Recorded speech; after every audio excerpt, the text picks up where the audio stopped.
Dando continuidade, amados, à nossa lição número 6, né? Agora vamos chamar de segunda parte, que na primeira parte foi apenas uma introdução da lição, nos fez jus explanar um pouco mais na introdução, pelo a necessidade dos nossos tópicos, a importância, não que as outras lições não fossem tão importantes, todas são importantes, mas nesta lição especificamente nos fez assim necessário uma explicação um pouco mais, uma introdução, né? Um pouco mais abrangente aqui no início da lição. Muito bem. O tópico de número 1 da nossa lição diz o seguinte: sobre a identificação do juízo divino.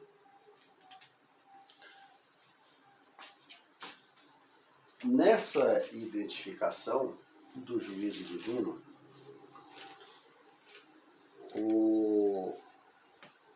o nosso comentarista Ezequias Soares, o comentarista da nossa revista deste trimestre, diz assim, que uma leitura atenta dos profetas do Antigo Testamento nos ajuda a compreender as ações de Deus concernente à retribuição ao pecado. O que é isso? Se fazermos um estudo, né, atento, com mais ponderando todos os profetas do Antigo Testamento, e quando falo todos os profetas, é bom a gente salientar que está falando dos profetas verdadeiros. Então, quando fazemos uma leitura abrangente, nós vamos entender que essa leitura vai nos ajudar a compreender, né, as ações de Deus referente ao seu crivo de ira contra o pecado, que é o que chama de retribuição ao pecado. Porque Deus é um Deus justo, e Ele faz justiça, e Ele não pode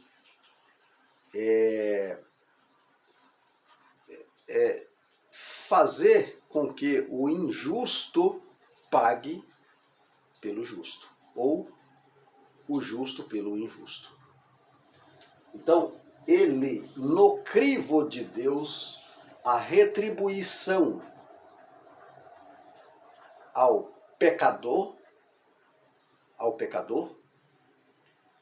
que não se arrepende, é conforme a sua santidade.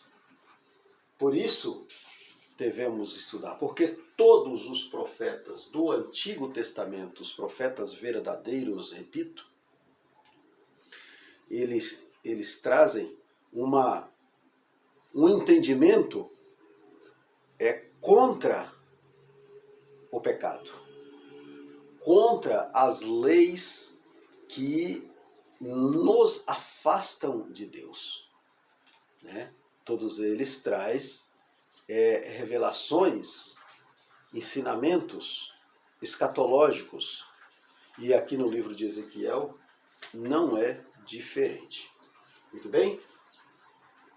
Então, amados, o primeiro subtópico vai dizer que sobre o discurso profético à luz das Escrituras. No discurso profético à luz das Escrituras, a nossa lição vai dizer que a ira de Deus nunca acontece sem uma justa causa. A ira de Deus nunca acontece sem uma justa causa e nem sem um prévio aviso. No livro de Amós, que é a referência da nossa lição, capítulo de número 3, versículo 7, diz assim: certamente o Senhor Jeová não fará coisa alguma sem ter revelado os seus segredos, ou o seu segredo, ao seu servo, os profetas. Então, Deus, amados, é um Deus justo e Ele não vai cobrar da minha vida e nem da vida de qualquer um aquilo que não é devido, né? Ele só cobra aquilo que devemos. E quando vem a cobrança, antes ele avisa. Deus não cobra sem avisar, né? Acabamos de ver, existe um prévio aviso da parte de Deus para que essa retribuição ao pecado ou ao delito cometido seja cobrado. Deus faz conforme a cobrança, conforme o que nós estamos praticando. Importante sabermos que Deus é justo, santo e não vai, de maneira alguma, fazer algo injusto, porque Ele conhece todas as coisas. Ele sabe de todas as coisas. Ele conhece cada momento da nossa vida. Louvado seja o nome do Senhor. Que bom, né? Que Deus não vai nos cobrar algo que nós não cometemos. Que bom que Deus não faz isso. Então, amados, com qual finalidade? A nossa revista vai nos dizer que mais o tempo dessa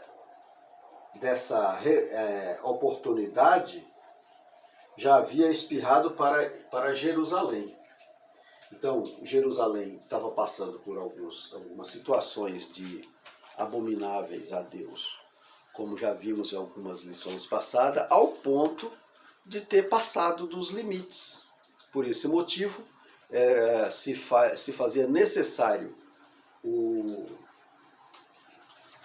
a retribuição perante a santidade de Deus. Uma cobrança como um castigo. Não meramente ou simples castigo, mas uma aplicação ao erro. É como se fosse uma inflação. Ou melhor, uma infração, né? Não é uma inflação, não. É uma infração ao erro. Quando cometemos algum erro perante a sociedade, né, tem as leis aí para nos punirmos, né? Nós que dirigimos sabemos que se atravessarmos um farol vermelho ou se avançar a faixa do pedestre, ou no caso aqui em São Paulo, que tem o rodízio, se andarmos no dia de rodízio, no determinado círculo que não pode ser rodado, o que vai acontecer? Nós somos cometidos por infração e recebemos uma multa. E ali nós somos taxados com alguns pontos na nossa CNH. E além disso, nós, dependendo da situação, né, terceira, quarta multa em diante, começa a perder o direito. Qual o direito? De dirigir, que é o direito de exercer como cidadão, aquela habilidade para dirigir. É assim também. O Deus que nós servimos, o Deus de Israel, a retribuição a isso é como se fosse uma infração, né? Uma multa. Então ele aplica isso para quê? Para qual finalidade? Para resgatar, para trazendo para que o pecador tenha a oportunidade de arrepender, né? A multa não é para nos matar, não é para nos entristecer. Lógico, ficamos tristes quando recebemos uma multa de trânsito, quando chegamos no nosso endereço um papel lá com um valor absurdo, 2, 3 em seguida, ficamos tristes, mas aquilo nos traz ensinamento para que nos comportamos melhor. Assim é também a palavra de Deus. Deus nos aplica essas multas, né, com ira, na ira dele, de Deus, por causa da sua santidade. Essa lição chama de retribuir, a retribuição ao erro, ao pecado, para nos melhorarmos diante dele, para nos arrependermos, nos dando oportunidade de arrependimento, para não sermos condenados com o mundo. Tá certo? É isso aí. Vamos para o nosso segundo subtópico, quando fala sobre a primeira parte do oráculo. Na primeira parte do oráculo, vai nos trazer aí a leitura bíblica em classe, o versículo 13 da nossa leitura bíblica, quando nos fala sobre... Olha, versículo 13 da leitura bíblica diz assim, ó: Filho do homem, quando uma terra pecar contra mim, gravemente se rebelando, então estenderei a mão contra ela e tornarei instável o sustento de pão. E enviarei contra ela fome e arrancarei dela homens e animais. O que é isso? Essa passagem, ela nos diz assim, essa expressão, quando uma terra pecar, essa expressão, ela nos relata, né? É uma expressão que serve para qualquer povo,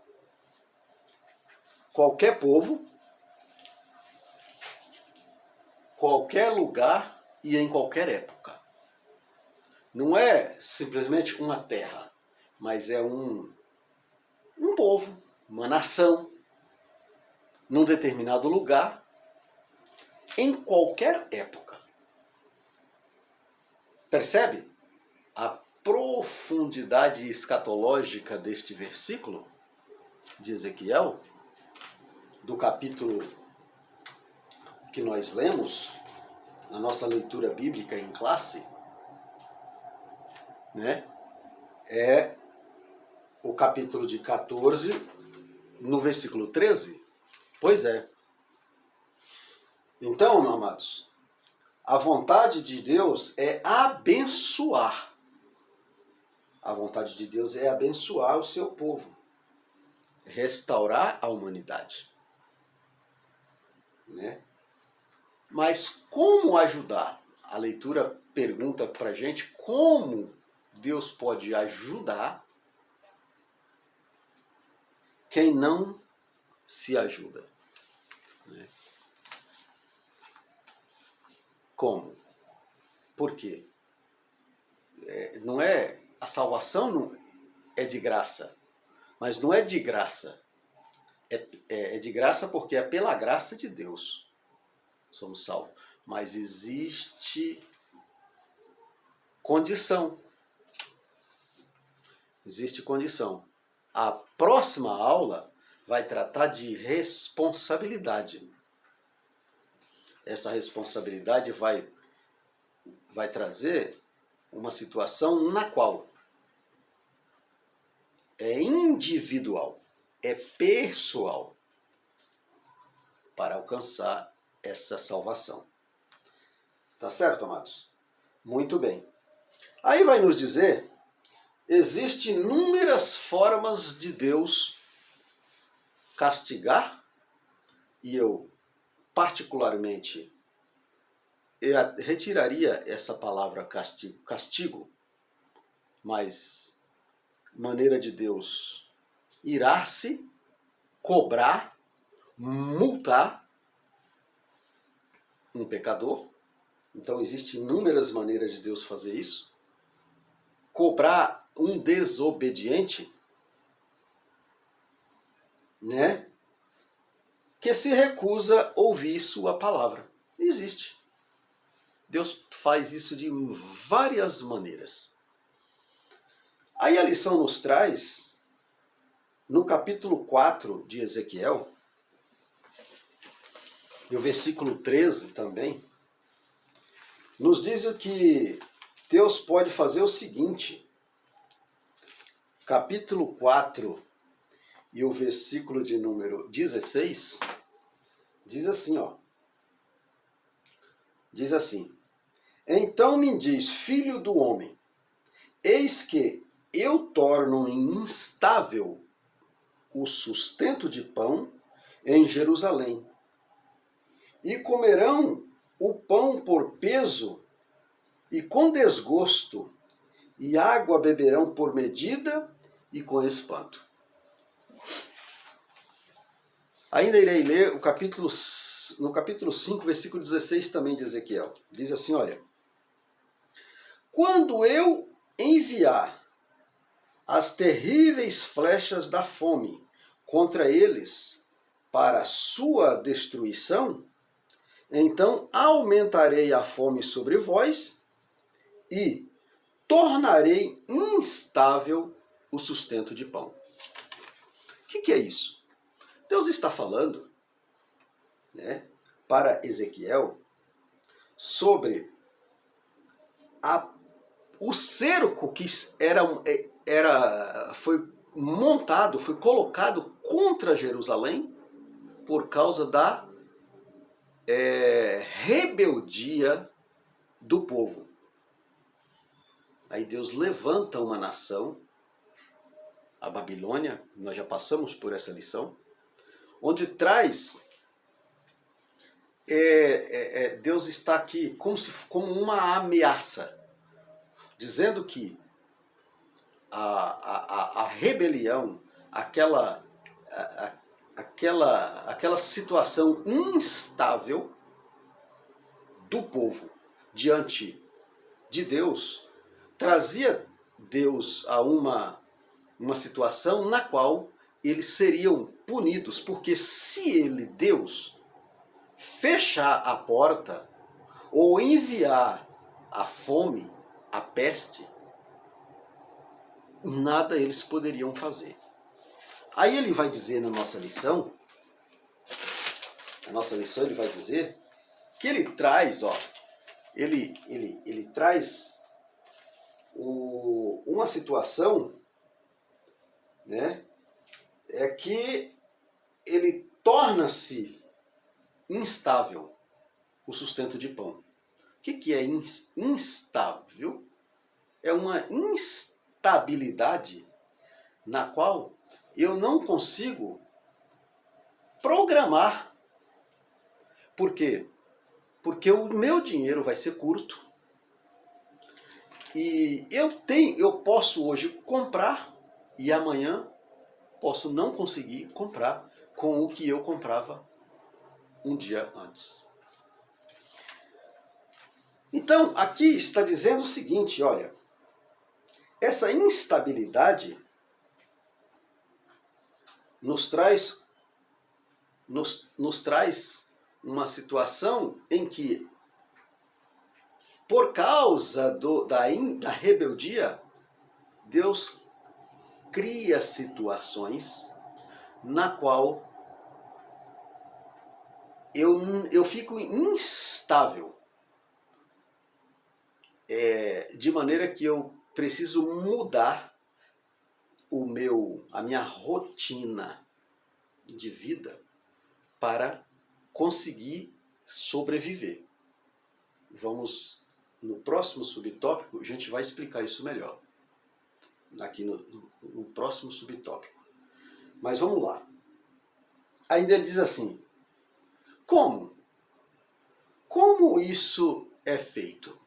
Olha, a palavra profética esclarece com a carência, fome,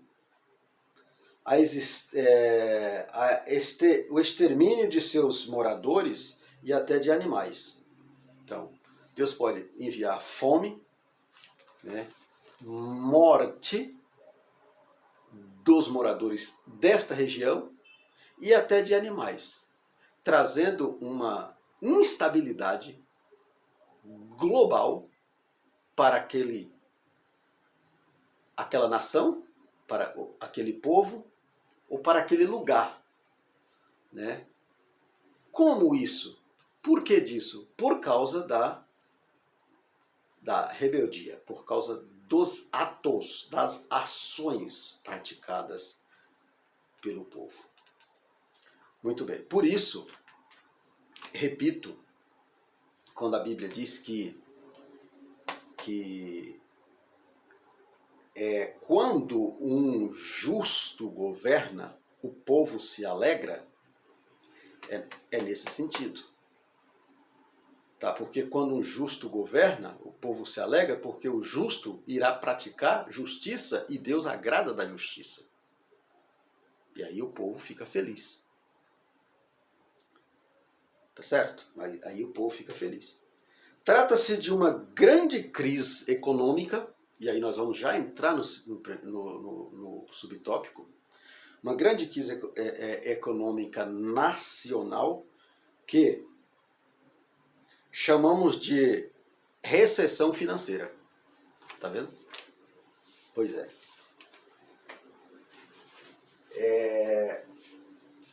Esse processo traz isso, né? Crise nacional.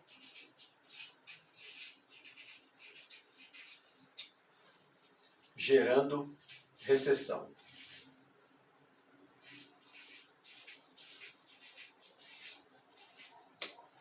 Lembra das grandes recessões que os países têm sofrido? Né? Gera uma desestabilidade na nação, traz uma crise econômica no país, e aí desestabiliza toda a economia, o povo todo sofre. Por quê? Porque desagradou a Deus. Em algum momento da história, teve um problema que desagradou a Deus, teve uma desgovernância no mundo espiritual.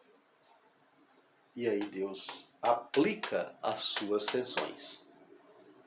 E aqui a nossa lição chama de retribuição ao pecado. Essas que são as maneiras que cobra. Essas que são as maneiras que Deus pode cobrar. Muito bem. Descrição dos agentes do juízo divino. Aqui nós temos nessa descrição, eu fiz uma pergunta, eu fiz assim: quais são os agentes do juízo divino? Quais são? Aí a lição vai dizer aqui, amados, que nós temos aqui, ó, a sede, a seca, a espada, a fome e a peste. A seca, Deus é que manda chuva, é Deus que manda chuva para fertilizar as terras e elas serem produtivas. Ninguém pode fazer isso. Ninguém. Ninguém pode fazer chover. Existe aí umas técnicas de bombardear nuvens e elas choverem. Isso é uma vez ou outra isso faz, mas eu quero ver fazer sempre. Caso contrário, ninguém pode fazer. Então é Deus, amados, que faz. É Deus que fertiliza a terra, os campos, para trazer recursos hídricos, fertilizante para a terra, fertilizar a terra, fazer a terra ser produtiva. Porque se não chover, ninguém, né, tem nada. E nós sabemos que aqui em São Paulo acontece muito uma situação assim, ó. Uma situação que, porque somos a população muito grande, e aí quando começa a ficar muitos dias, muito tempo sem chover, começa a baixar as represas. E aí começa a ter uma medição diária sobre a preocupação com o abastecimento hídrico para a cidade, né? E aí eu começo a pensar, Senhor, só Tu pode fazer. Só Deus pode fazer. E é uma correria para lá e para cá. Nós tivemos um problema uns anos atrás aí, uns 4, 5 anos atrás, que misericórdia.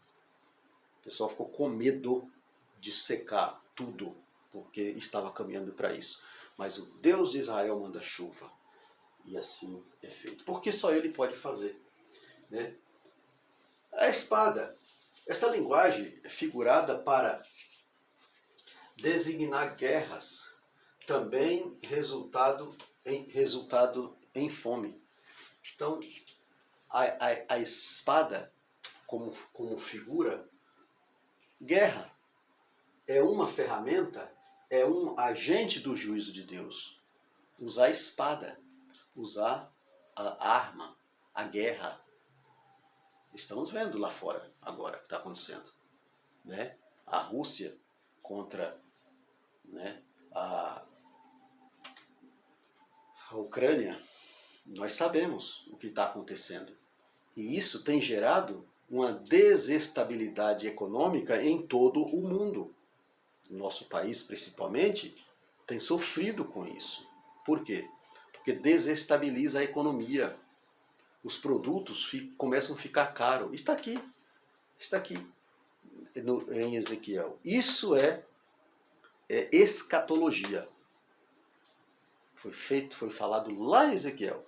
Estamos vivendo essa situação. Isso é escatologia bíblica. Tá certo? A fome refere-se à escassez de alimentos provocados por destruição da produção agropecuária. Então, mais um agente do desígnio de Deus, mais um agente do juízo de Deus, da retribuição divina, mais um agente. A fome. Por quê? Porque se desestabiliza, se provoca a escassez, gera uma destruição, sim, econômica e agropecuária. Por quê? Porque os países não conseguem mais fornecer para outros. Sanções contra um e contra outro, e aí coloca situação na qual aqueles alimentos não saem, não são escoados para abastecer outros países ou outra região, né? Estamos vendo aqui, ó, pouco mais de uma semana, ou esta semana, aconteceu aí, depois das eleições, no dia da eleição mesmo, começou uns movimentos aí, E muitas cidades já começaram a sofrer desabastecimento de alimentos em supermercados, irmãos. Tá vendo? São notícias, essa lição é atualíssima de Ezequiel. Atualíssima. Por isso, é escatologia. Isso é escatologia. Tá? E a peste? Né? Quando isso acontece, no caso, a espada que gera guerra, vem as pestes, são resultados de epidemias. Epidemias estas causadas por mortes nos campos de batalha. E aí gera as epidemias. Nós vimos isso na Covid-19. Em 2019, nós vimos isso causado pela Covid. Lá no Equador, lembra? Nós víamos reportagens que corpos eram abandonados pelas calçadas, pelas ruas, gerando já uma desestabilidade na saúde pública. Né? É uma peste. Tá certo? Então é isso, amados. Muito bem. Tópico de número 2. Vamos ao tópico de número 2. Petição que Deus não atende ou que Deus não faz. Tem alguma coisa que Deus não faz? Pois é. Aqui na nossa lição diz que tem. Tem coisa que Deus não faz. Sabe por quê? Porque a sua santidade não permite. A santidade de Deus não permite algumas coisas Deus fazer. Não que ele não pode, ele não faz. Aí nós vemos a intercessão, exemplo de intercessão pelo pecador. Nós vemos que Abraão intercedeu por Ló, e aí Deus colocou algumas condições naquele seu pedido intercessório. Deus precisava que tivesse na cidade de Sodoma pelo menos 10 justos, para que ele salvasse a cidade. Só que, como não tinha 10 justos na cidade, o que Deus fez? Deus preservou o servo dele. Deus preservou o servo dele por causa de Abraão. Deus preserva Ló e tira Ló da cidade. Mas ele aplicou a sua retribuição ao pecado daquele povo. Sodoma foi destruída, sim, porque Deus, a sua santidade não pode compactuar com aquela maldade que estava acontecendo naquela cidade. Tá certo? Aí nós vemos que Moisés também, no capítulo de número 32, versículo 11 e o 12, Moisés também, ele